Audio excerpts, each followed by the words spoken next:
Hello दोस्तों, आप सभी का वीसी इंस्टीट्यूट में स्वागत है। आज हम लेकर आए हैं राजस्थान के जो बहुत ही प्रमुख व्यक्ति हैं उनके उपनाम लेकर है इस क्लास में आए हैं और ये एग्ज़ाम में बहुत बार पूछे जाते हैं। इनको एग्ज़ाम को ध्यान में रखते हुए यह क्लास आपके लिए बहुत ही इम्पोर्टेंट रहने वाली है दोस्तों। इसमें राजस्थान के जितने भी उपनाम हैं व्यक्तियों के व महिलाओं के, वो सभी आपको देखने को मिलेंगे। जैसे आपको थंबनेल पर ये जो दिखाई दे रहा होगा, जैसे Maharana Pratap, Dadu Dayal, Mirabai, Bhairav Singh Shekhawat, colonel James Tod, tiger man of Kailash Sankhala, ये सभी जो व्यक्ति हैं इनके उपनाम की हम चर्चा करने वाले हैं जो एग्जाम में बहुत बार पूछे जाते हैं। तो दोस्तों तैयार हो जाइए, आपके लिए बहुत ही बेहद और बहुत ही महत्वपूर्ण क्लास रहने वाली है ये। और इस क्लास को ज़्यादा से ज़्यादा शेयर कीजिए और चैनल पर पहली बार आए हैं तो प्लीज़ चैनल को सब्सक्राइब कीजिए ताकि आपको ऐसे क्लास है उसका नोटिफिकेशन मिल जाए और आपको बहुत फ़ायदा मिल जाए दोस्तों। तो स्टार्ट करते हैं हमारी क्लास। तो आपको ये मैंने दिखा दिया, बहुत ही शानदार हम उपनाम पढ़ने वाले हैं। तो देखिए यहाँ पर पहला है, राजस्थान का अबुल फजल किसे कहा जाता है? तो राजस्थान का अबुल फजल है वो मुहनोत नैणसी को कहा जाता है। किसको कहा जाता है? मुहनोत नैणसी को कहा जाता है। और ये जोधपुर के थे दोस्तों। कहाँ के थे ये? जोधपुर के निवासी थे। ये बात आपने याद रखनी है। उसके बाद में वागड़ के गांधी किसे कहा जाता है? तो वागड़ के गांधी भोगीलाल पांडे को कहा जाता है जो डूंगरपुर के थे। कहाँ के थे दोस्तों? डूंगरपुर के। जिनको वागड़ का गांधी कहा जाता है वो भोगीलाल पांड्या है। राजस्थान का गांधी किसे कहा जाता है? गोकुल भाई भट्ट, जो कहाँ के हैं? सिरोही के हैं। राजस्थान का गांधी किसे कहा जाता है? गोकुल भाई भट्ट को कहा जाता है। और चिड़ावा के गांधी मास्टर प्यारेलाल गुप्ता, मास्टर प्यारेलाल गुप्ता चिड़ावा के गांधी कहा जाता है। और मलानी का गांधी वर्दीचंद जैन को कहा जाता है। किसको कहा जाता है? वर्दीचंद जैन को है वो मलानी का गांधी कहा जाता है। झुंझुनू के लौह पुरुष के रूप में चौधरी घासीराम को कहा जाता है। तो चौधरी घासीराम को झुंझुनू के लौह पुरुष के रूप में है वो माना जाता है दोस्तों। और राजस्थान के लौह पुरुष है वो दामोदर लाल व्यास, जो मालपुरा टोंक के थे दोस्तों। कहाँ के थे? मालपुरा टोंक के थे दामोदर लाल व्यास। इनको राजस्थान का लौह पुरुष कहा जाता है। झुंझुनू का लौह पुरुष घासीराम को कहा जाता है। और राजस्थान का नेहरू है वो किसको कहा जाता है? पंडित जुगल किशोर चतुर्वेदी, जो कहाँ के थे दोस्तों? भरतपुर के थे। कहाँ के थे? भरतपुर के थे। अगली स्लाइड पर हम चलते हैं और यहाँ पर देखिए अगली है, आदिवासियों का मसीहा किसे कहा जाता है? तो आदिवासियों का जो मसीहा है वो मोतीलाल तेजावत को कहा जाता है। मोतीलाल तेजावत को है वो आदिवासियों का मसीहा कहा जाता है। इन्हें आदिवासी बाबूजी के नाम से भी है वो पुकारते थे दोस्तों। और गांधी जी के पांचवें पुत्र जमनालाल बजाज को कहा जाता है। किसको कहा जाता है? जमनालाल बजाज को है वो गांधी जी का पांचवा पुत्र कहा जाता है दोस्तों। उसके बाद में हल्दी घाटी का शेर, ये आपको दिखाई दे रहे होंगे हमारे महाराणा प्रताप। तो हल्दी घाटी का शेर है वो महाराणा प्रताप को कहा जाता है जो उदयपुर से थे दोस्तों। राजपुताने का करण किसे कहा जाता है? राय सिंह को कहा जाता है। और राजपुताने का करण किसने कहा था? तो मुंशी देवी को आपने सुना ही होगा, उन्होंने है मुंशी देवी ने राजपुताने का करण है वो राय सिंह को कहा था।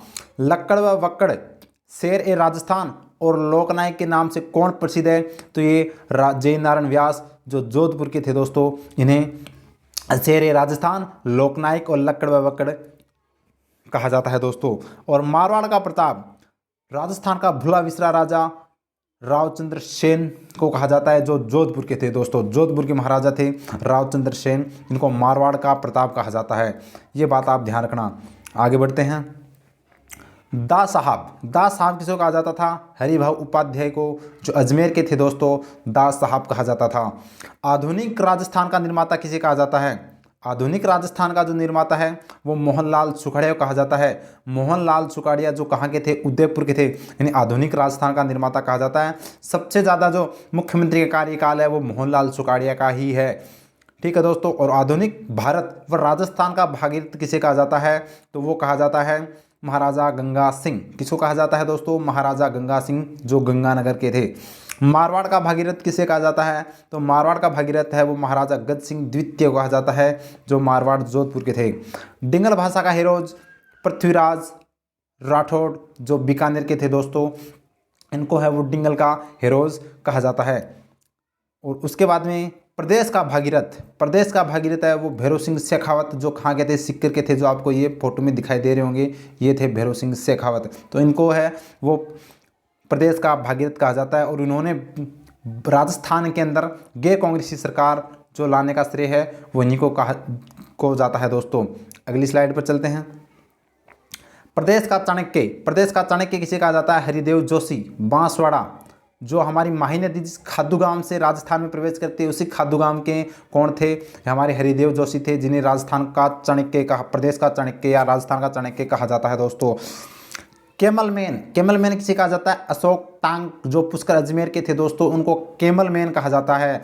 और टाइगर मैन ऑफ इंडिया, तो टाइगर मैन है वो कैलाश सांकला को कहा जाता है, जिनकी कर्मस्थली यानी कि ये रणथंभौर सवाई माधोपुर के थे दोस्तों। तो कहाँ के थे ये? रणथंभौर सवाई माधोपुर के थे। कैलाश सांकला को है वो टाइगर मैन कहा जाता है। मेवाड़ के भीष्म पिता किसे कहा जाता है?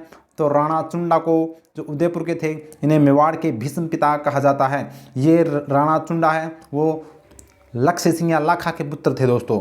खड़ताल का जादूगर किसे कहा जाता है? तो खड़ताल के सदीक खां मांगणियार जोधपुर के थे दोस्तों। सदीक खां मांगणियार को है वो खड़ताल का जादूगर कहा जाता है। और राजस्थान का कबीर है वो दादू दयाल, जो नरेना इनका प्रमुख स्थल रहा था। यहाँ पर उन्होंने 40 साल बिताए थे नरेना और जयपुर के अंदर। तो इन्हें राजस्थान का कबीर किसी को कहा जाता है? दादू दयाल को कहा जाता है। और ये tiger man of India Kailash सांकला है दोस्तों। आगे हम बात करते हैं तो राजस्थान की राधा, ये जो आपको दिखाई दे रही होगी मीराबाई को राजस्थान की राधा कहा जाता है। और राजस्थान की मृग को किला किसे कहा जाता है? तो गौरी देवी को, जो जोधपुर की थी दोस्तों। कहाँ की थी? जोधपुर की थी राजस्थान की मृग को किला। और राजस्थान की लता सीमा मिश्रा, जो कहाँ की थी? जयपुर की थी दोस्तों। जयपुर की थी राजस्थान की लता किसे कहा जाता है? सीमा मिश्रा को कहा जाता है। और राजस्थान की जलपरी रीमा दत्ता, जो अजमेर की थी दोस्तों। तो राजस्थान की जलपरी रीमा दत्ता को कहा जाता है। और आदिवासियों के बाबजी किसे कहा जाता है? आदिवासियों की बाईजी, क्या है? आदिवासियों की बाईजी नाम है ये। तो इनको मंजूर राजपाल को कहा जाता है, जो क्रमस्थली डूंगरपुर की है। ये क्रमस्थली यानी कि डूंगरपुर के रहने वाली है ये। और राजस्थान के पतंजलि और वाल्मीकि संत कवि बावजी चतुर सिंह को कहा जाता है। संत कवि बावजी चतुर सिंह को राजस्थान के पतंजलि और वाल्मीकि कहा जाता है दोस्तों। आगे बात करते हैं। पत्रकारिता का भीष्म पिता पंडित झाबरमल शर्मा, जो कहाँ के दोस्तों? सीकर के हैं पंडित झाबरमल शर्मा, जो पत्रकारिता का भीष्म पिता कहा जाता है। मेवाड़ का उद्धारक, तो ये सभी को पता है, राणा हम्बीर को मेवाड़ का उद्धारक कहा जाता है, जो 1326 के अंदर जय शाह को उन्होंने हराकर मेवाड़ पर फिर से सिसोदिया वंश की स्थापना की थी। कलयुग का करण, इसको राव लुणकरण को कहा जाता है कलयुग का करण। ये बात भी आप है वो याद रखना। घोड़े वाले बाबा, राजस्थान के इतिहास के लेखन के पितामह इसे कहा जाता है कर्नल जेम्स टोड, जो आपको ये दिखाई दे रहे होंगे, ये कर्नल जेम्स टोड है दोस्तों, जो इंग्लैंड के थे। इनको घोड़े वाले बाबा और राजस्थान के इतिहास के जनक को फादर ऑफ राजस्थान हिस्ट्री कहा जाता है। इनकी पुस्तक जो है वो analysis and antiquities of Rajasthan है, ये बात आपको याद रखना। किसान आंदोलन का जनक किसे कहा जाता है? विजय सिंह पथिक कहा जाता है, जो बुलंदशहर उत्तर प्रदेश के थे दोस्तों। इनका मूल नाम भूप सिंह था, ये बात भी आप याद रखना। तो किसान आंदोलन के जनक किसे कहा जाता है? विजय सिंह पथिक को। और मेवाड़ की मीरा बाई का अवतार किसे कहा जाता है? गौरी बाई डूंगरपुर। तो गौरी बाई डूंगरपुर को मेवाड़ की मीरा या मीराबाई का अवतार भी कहा जाता है। आगे बढ़ते हैं। तो ये हमारे थे आज के महत्वपूर्ण प्रमुख व्यक्तियों के उपनाम। तो मेरे ख्याल से आपको ये बहुत ही समझ में आया होगा। और अभी तक है वो इन महत्वपूर्ण प्रमुख व्यक्तियों के उपनाम देखें, जो एग्ज़ाम में बहुत बार पूछे जाते हैं। और इसका एक पार्ट और मैं आगे लेकर आने वाला हूं, तो वो भी राजस्थान के जो प्रमुख व्यक्ति हैं उनका लेकर आने वाला हूं। और 2 पार्टों में हमने पूरी राजस्थान के प्रमुख व्यक्तियों के उपनाम है वो देख लेंगे दोस्तों, जो एग्ज़ाम में बहुत ही इंपॉर्टेंट है आपके लिए। और अगर क्लास आपको अच्छी लगी है तो प्लीज़ क्लास को ज़्यादा से ज़्यादा शेयर करना। पहली बार चैनल पर तो सब्सक्राइब करना और वीडियो को लाइक भी करना न भूलिए दोस्तों।